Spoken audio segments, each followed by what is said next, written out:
এই বিশালাকৃতি ৮ হাত লম্বা মানুষটা এই ছেলেকে নিজের সন্তান মনে করে। ছেলেটি যখন বিপদে পড়ে সে হঠাৎই আবির্ভূত হয় তাকে রক্ষা করতে।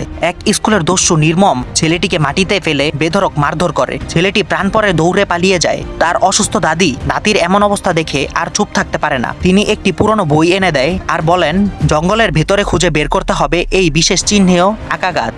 যদি তুমি মন থেকে তাকে ডাকো সে তোমার জীবন রক্ষা করতে আসবে।